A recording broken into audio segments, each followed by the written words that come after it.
G'day guys, Paul from Paul's Body Engineering. How are we going? Hope you're having an amazing week. Today I wanted to briefly discuss weight loss and what goal or what number you should be aiming for in regards to losing weight each week. Look, we all have a habit of getting on the scales, obviously more some than others, and I've spoken about this in previous vlogs where you shouldn't obviously rely on the number on the scale and you shouldn't do it regularly because the body does fluctuate from day to day. But what should you be targeting in terms of a weekly weight loss goal? Now, it's very individual based. Obviously, if you're carrying a few extra kilos, then chances are you're going to lose a lot more. If you're reasonably lean and you're just trying to knock off that last couple of kilos, chances are it's going to be a lot less.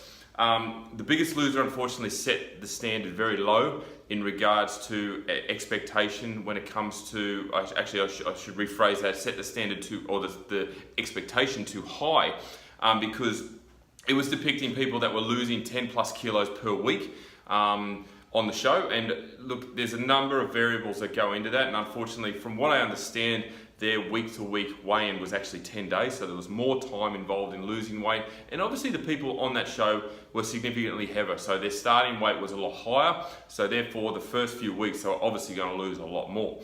But to get back to my original point, what's a good target for you to aim towards? Because obviously you want to be sustainable long term. You don't want to lose a lot of weight in a very short space of time and then have a lot of trouble maintaining that beyond the goal time frame that you've set yourself. So I always tell my clients 500 grams is a great ballpark figure to use. And again, it's a rule of thumb, and again, it's very individually based. But 500 grams a week is a good, solid, healthy loss. If it's 200 grams a week, you know what? It's still a loss. If it's 700 grams per week, that's a great loss too. You don't want to be averaging, 1.5 to even more kilos per week, because then it becomes a bit of I guess an alarming number, because you're losing weight too fast.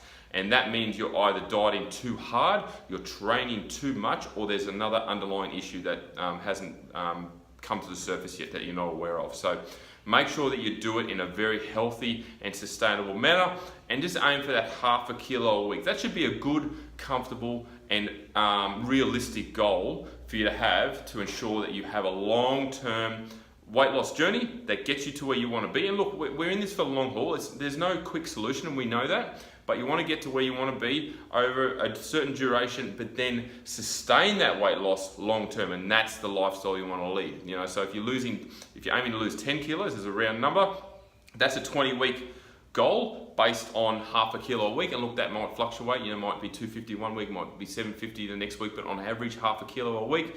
You get to your 10 kilo weight loss goal, and then you sustain that long term. And obviously I've discussed reverse diet and things like that beyond that, but that's the number that you should be aiming towards.